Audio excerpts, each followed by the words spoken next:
Bonjour à toutes et bonjour à tous.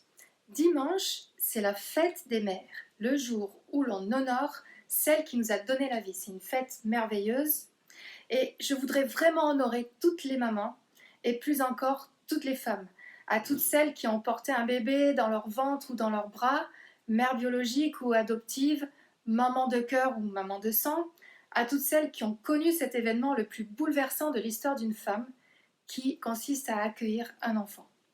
Mais peut-être que vous n'avez pas encore d'enfant, peut-être que vous n'en avez jamais eu, que vous ne pouvez pas en avoir, que vous êtes célibataire.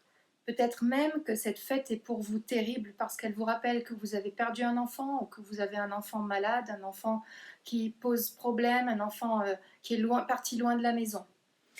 Mais ce que je veux vous dire aujourd'hui, c'est que quelle que soit votre situation, vous pouvez donner la vie de toutes sortes de façons et être mère. Je voudrais vous parler d'un personnage biblique, un superbe personnage biblique. Je voudrais vous parler de Déborah. Déborah, c'est une femme extraordinaire, moderne, qui exerce des responsabilités à un poste important. La Bible nous dit qu'elle est juge en Israël et qu'elle est aussi prophétesse. Juge parce qu'elle rend la justice sous un palmier et elle applique la loi. Le peuple vient la voir pour avoir des conseils et elle les leur donne. C'est une femme qui est sage. Mais aussi elle prophétise, c'est-à-dire qu'elle parle au peuple de la part de Dieu. Elle a donc une double casquette. Elle est à la fois impliquée dans la vie publique et professionnelle, mais aussi dans la vie spirituelle de son pays. Et c'est une femme qui est reconnue et respectée. Déborah est mariée. On ne sait pas si elle a des enfants. Il est possible qu'elle ait eu des enfants qui soient déjà grands, peut-être qu'elle n'en a jamais eu. Mais ce qui est certain, c'est que Déborah a un cœur de mère et qu'elle pense d'abord au bien de sa famille, de ses amis, de son pays, de son peuple. C'est une femme qui fait passer les autres avant elle, c'est une femme humble et elle a un vrai ministère. Le mot ministère ne parle pas d'une position de domination, mais veut dire servir, aimer les autres. La Bible nous dit que l'humilité vous fasse regarder les autres comme étant au-dessus de vous-même, dans Philippiens 2:3. Alors il ne s'agit pas de se rabaisser ou d'être bourré de complexes, mais c'est uniquement parce qu'on sait qu'on a de la valeur aux yeux de Dieu, que Dieu nous aime infiniment, que nous pouvons servir les autres. Jésus a dit, celui qui veut être grand doit être un serviteur. Elle dit aussi, tu aimeras ton prochain comme toi-même. C'est ça être mère. C'est parce que j'ai reçu la capacité à donner la vie que je peux être une mère de toutes sortes de façons, pas seulement de façon physique. Déborah vit dans un temps où Israël vit quelque chose de douloureux.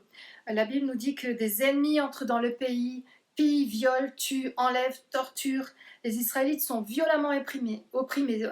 Violemment, c'est vraiment le mot qui est utilisé. Et ça, Déborah ne peut pas le supporter.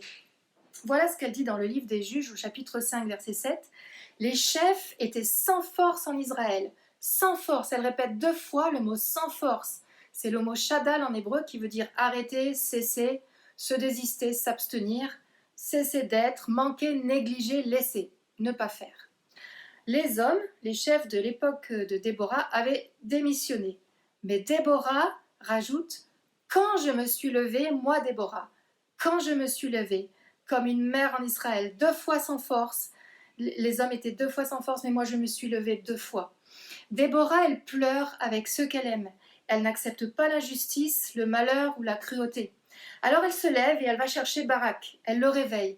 On comprend en lisant le livre des Juges que Barak a été appelé par Dieu déjà à chasser les ennemis du pays, à faire la guerre, mais il a eu peur.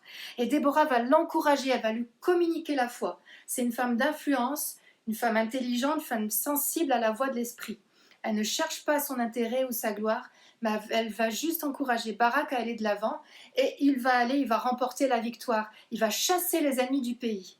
Alors je vous encourage à prendre exemple sur Déborah, quelle que soit votre situation, que vous soyez déjà maman ou pas, soyez une mère, soyez des mères, donnez la vie autour de vous, servez humblement et ayez sur votre cœur d'aimer ceux qui vous entourent, votre famille, vos amis, vos enfants, vos collègues de travail, vos voisins. Vous êtes appelés à être des mères et des mères puissantes et influentes. Voilà, moi je vous dis à bientôt. J'ai déjà eu mon cadeau pour la fête des mères. Merci de m'avoir écouté. À bientôt.